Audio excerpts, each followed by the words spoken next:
Myself, Dr. Shati Mukhopadhyay, working as an assistant professor in the Department of Mathematics, the University of Burdwan, West Bengal. Today, we are going to start Module 1 of Chapter 1. In this module, we are interested to discuss the rotating coordinate system. In your undergraduate classes, you have learned the motion of a particle or a body in an inertial frame in which Newton's laws of motion, particularly Newton's second law of motion or D'Alembert's principle, are valid. But there are some frames which are rotating. Rotating frames are also known as accelerated frames. In such frames, these equations of motion are to be updated or modified. For example, we can consider the motion of a particle or a rigid body on Earth's surface. For this reason, we have to distinguish between inertial and non-inertial frames. In this module, we are interested to discuss the distinction between inertial and non-inertial frames. Then we shall discuss the necessity of rotating system. Derivation of time derivative of a vector in such frame will also be discussed.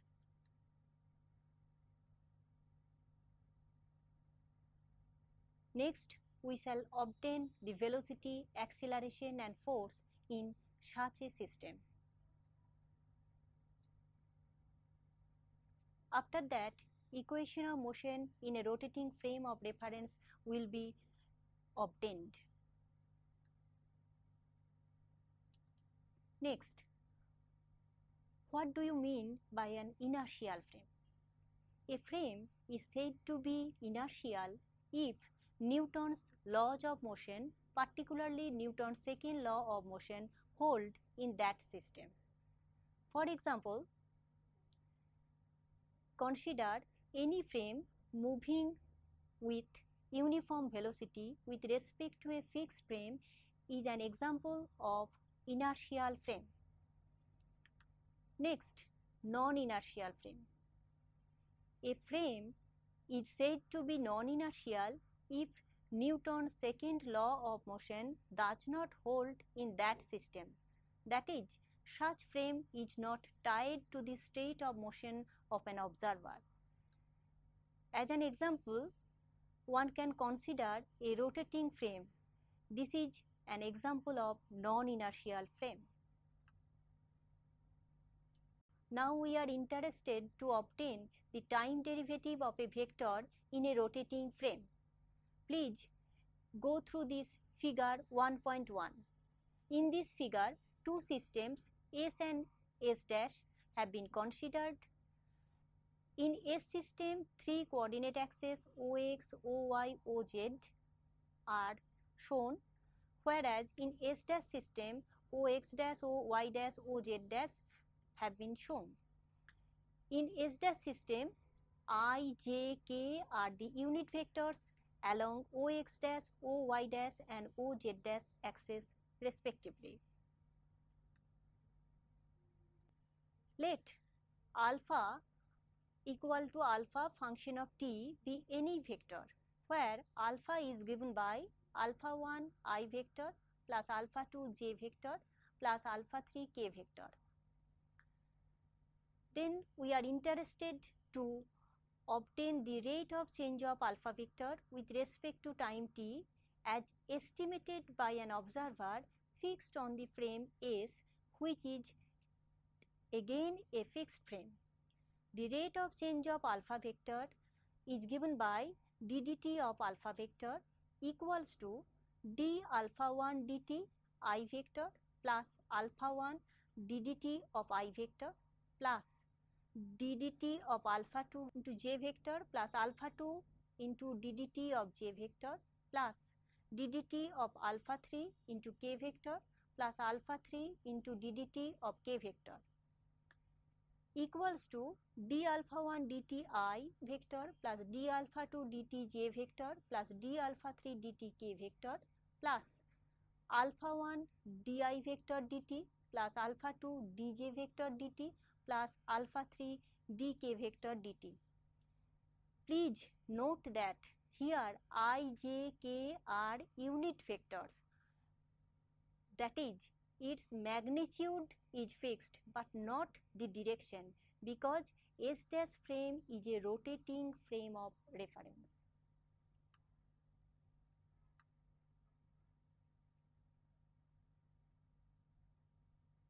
It is known that an arbitrary small rotation delta theta about some direction n vector, where n vector is an unit vector passing through the origin, brings about a change in vector L given by delta L vector equal to delta theta into n cap cross product with L vector.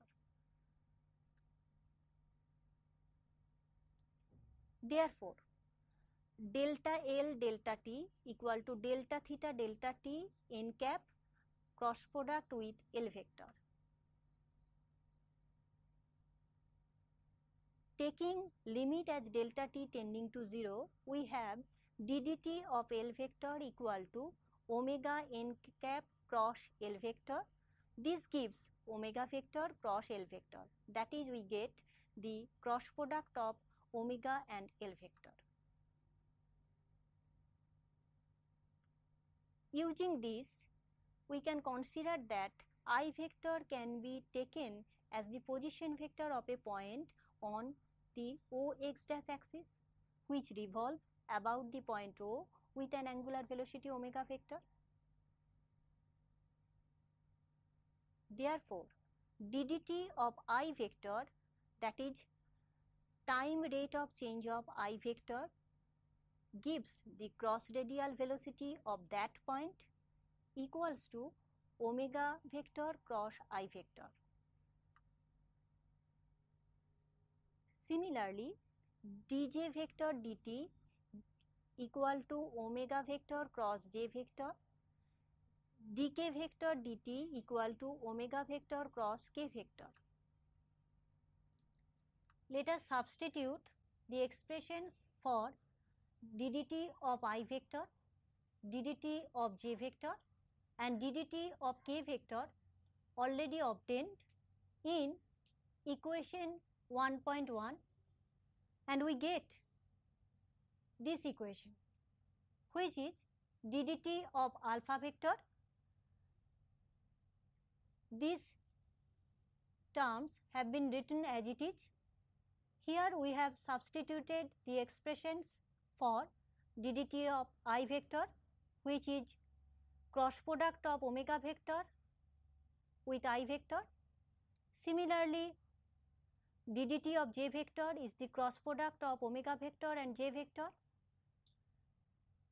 ddt of k vector is the cross product of omega vector and k vector. We get the second term on the right hand side.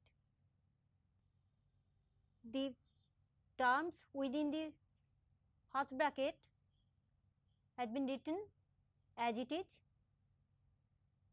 The last term is written as omega vector cross product of alpha 1 I vector plus alpha 2 into j vector plus alpha 3 into k vector. Here we are considering the cross product or vector product of two vector quantities, which is omega vector and alpha 1 I vector plus alpha 2 j vector plus alpha 3 k vector. Now, ddt of alpha 1 into I vector plus ddt of alpha 2 into j vector plus ddt of alpha 3 into k vector can be written as del del t of alpha vector, and alpha 1 I vector plus alpha 2 j vector plus alpha 3 k vector is nothing but alpha vector. So, we get omega vector cross product with alpha vector.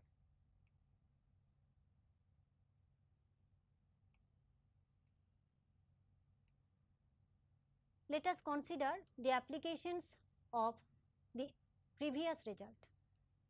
First of all, consider absolute velocity.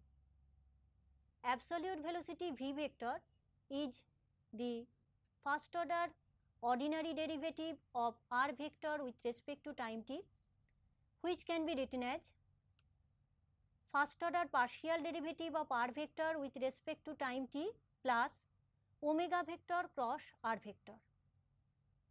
Here cross means we are considering the vector product of two vector quantities or cross product of two vector quantities, omega vector and r vector. Next, let us consider absolute acceleration.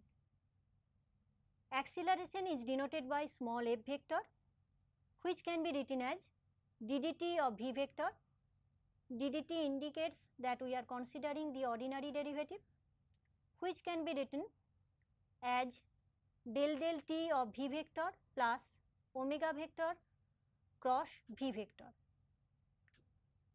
In operator form, we can write it as del del t plus omega vector cross operated on v vector, substituting the expression for v vector already obtained, that is del del t of r vector plus omega vector cross r vector, we get the right hand side of this equation, which can be written explicitly in the form del 2 r vector del t2 plus del del t of omega vector cross r vector plus omega vector cross del del t of r vector plus omega vector cross del del t of r vector plus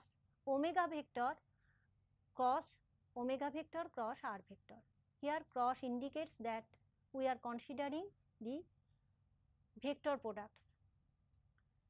We obtained this equation just operating del del t plus omega vector cross on del r vector del t plus omega vector cross r vector, and we get this equation.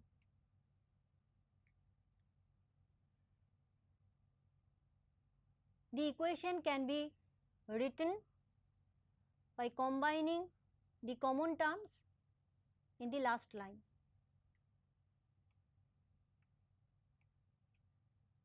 If we denote the second order partial derivative of r vector with respect to time t as small f dash vector, which is the acceleration in frame s dash, and del omega vector del t cross r vector plus omega vector cross r vector as f vector t, which is the acceleration due to transport, and denoting 2 omega vector cross del r vector del t as f vector c, which is the Coriolis acceleration. For a particle fixed in s dash, we get del r vector del t equal to 0 as well as del 2 r vector del t2 equal to 0, since the particle is fixed in frame s dash. So we get these results. Therefore, from these expressions we have f dash vector equal to 0, fc vector equal to 0, since del r vector del t vanishes. Then we get f vector equal to f vector t, that is the transport acceleration. For a particle of mass small m acted on by a force capital F vector, which is the actual force, Newton's second law gives small m small f vector equal to capital F vector. If capital F vector is the force acting on the particle of mass small m, then the law of motion in fixed frame S is given by small m into small f vector equal to capital F vector, or small m into f dash vector plus ft vector plus fc vector equal to capital F vector.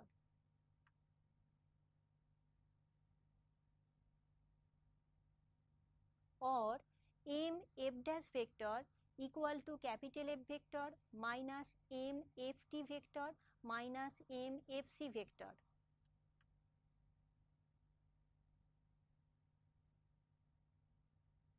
This is the modified Newton's law in the frame S dash, where to the actual force capital F vector, the two fictitious forces minus m ft vector and minus m fc vector are to be added.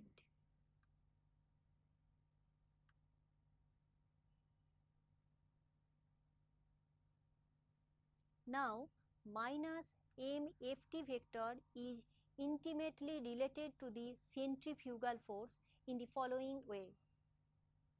If the rotation is uniform, that is omega vector equal to constant, then ddt of omega vector equal to 0, which gives del del t of omega vector plus omega vector cross omega vector equal to 0, which again gives del del t of omega vector equal to 0, since omega vector cross omega vector is 0 always. In that case, minus m ft vector equal to minus m del omega vector del t cross r vector minus m omega vector cross omega vector cross r vector equal to minus m omega vector cross omega vector cross r vector equal to minus capital FCF vector, where capital FCF vector is the centrifugal force. The Coriolis force is given by F Coriolis vector equal to minus m Fc vector equal to minus m 2 omega vector cross del t of r vector. The transverse force equal to F TV vector equal to minus m del t of omega vector cross r vector.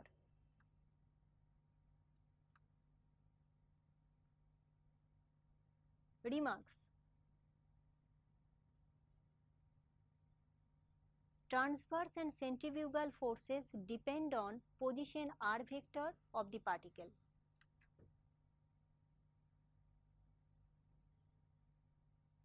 Whereas Coriolis force depends on velocity del t of r vector.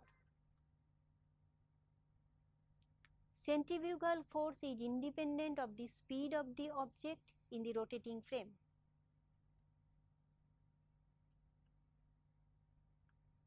Now we are going to obtain equation of motion of a particle in a rotating frame of reference.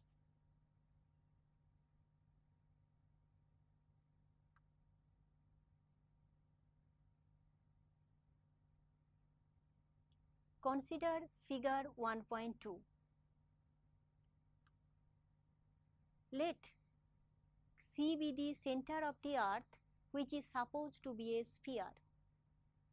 O be a point either on the earth's surface or a point very close to the earth's surface. The point O is fixed relative to the earth. The earth is supposed to be rotating with uniform angular velocity omega vector about an axis Cz, which is defined by unit vector small z vector. Let CO vector equal to R0 vector. Let P be the position of the particle at any time t, whose position vector is given by R vector. That is, OP vector equal to R vector relative to a frame of reference rigidly attached to the earth at O, and hence rotating with the same angular velocity omega vector.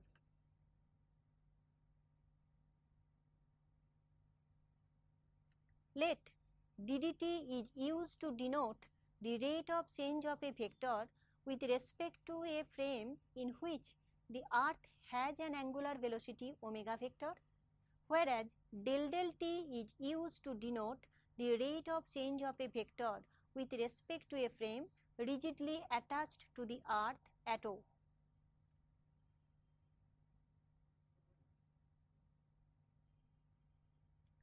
Absolute velocity of P can be obtained as V vector equal to ddt of Cp vector equal to ddt of r0 vector plus r vector equal to del del t of r0 vector plus r vector plus omega vector cross r0 vector plus r vector, which gives del del t of r vector plus omega vector cross r0 vector plus r vector. This on simplification gives del del t of r vector plus omega vector cross r0 vector plus omega vector cross r vector.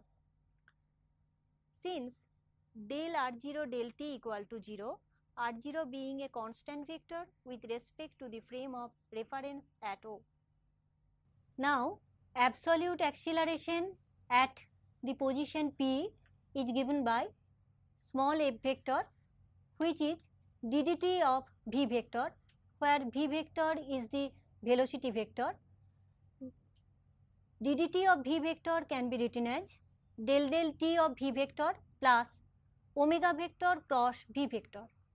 In operator form, we can write it as del del t plus omega vector cross operated on v vector.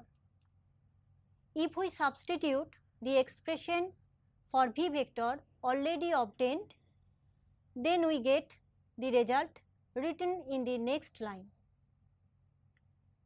After performing the partial derivative and taking the cross product with omega vector, we get the result which has been written in the next two lines.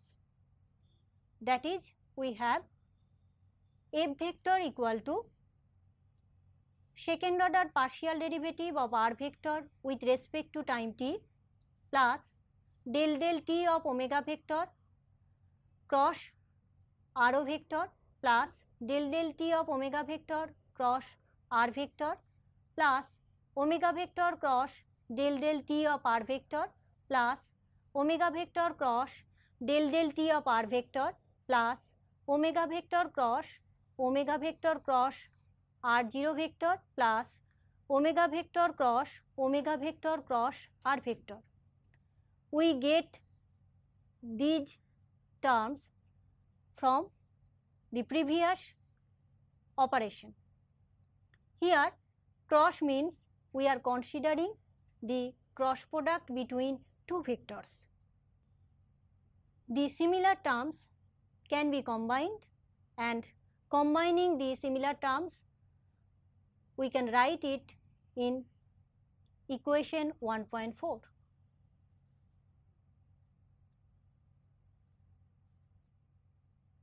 Let us define apparent acceleration due to gravity.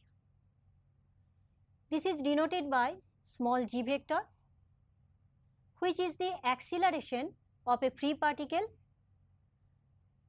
which is at rest relative to the frame which is rigidly attached to the earth.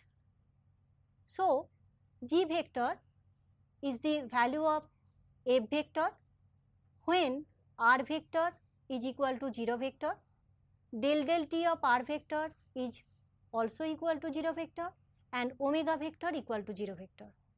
Substituting these in the expression of f vector, we get g vector equal to del 2 r vector del t2. Next, let us define the true acceleration due to gravity, which is denoted by small g dash vector. This is the acceleration of the same particle which is at rest with respect to a frame in which the earth is rotating. Here we are considering that the earth is rotating. So, g dash vector is the value of f vector when r vector equal to 0 vector, del del t of r vector equal to 0 vector, but omega vector is non-zero. As the particle is fixed, so del del t of r vector vanishes. We are considering at the position p, so r vector equal to 0 vector. From the expression of f vector, substituting these quantity, we get g dash vector equal to del 2 r vector del t2 plus omega vector cross r0 vector. Substituting g vector is equal to del 2 r vector del t2, we get the right hand side of this equation.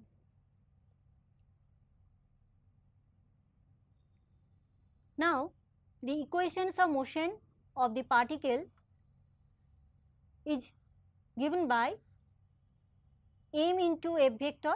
This gives mass into acceleration, and on the right hand side we get capital F vector plus m into g dash vector. Capital F vector is the applied force and this is the force due to gravity, mass into acceleration due to gravity. So, the left hand side and right hand side are consistent. We have already mentioned that F vector is the external force acting on the particle of mass m in addition to gravity. If we substitute m into g dash vector on the left hand side and then dividing by m, we get f vector minus g dash vector equal to capital F vector divided by m, which can be written in explicit form as second order partial derivative of r vector with respect to time t plus 2 into omega vector cross del del t of r vector plus omega vector cross r vector minus g vector. This is the value of f vector minus g dash vector. So, we can write it in the left hand side replacing this, and we get the equation given by del 2 r vector del t2 plus 2 omega vector cross del del t of r vector plus omega vector cross r vector, which is equal to f vector divided by m plus g vector. Here cross means we are considering the cross product of two vector quantities. Neglecting omega square, if omega is very small we can neglect omega square, we get the final equation which is del 2 r vector del t2 plus 2 omega vector cross del del t of r vector equal to capital F vector divided by m plus g vector. Here we have neglected the air resistance also. We have already mentioned that rotating frame are non-inertial frame. Earth's rotation play a significant role in the hydrodynamics of atmosphere and ocean. So, we have to develop the equations of motion in such a frame. In this module, we have discussed the equations of motion in the viewpoint of a rotating coordinate frame.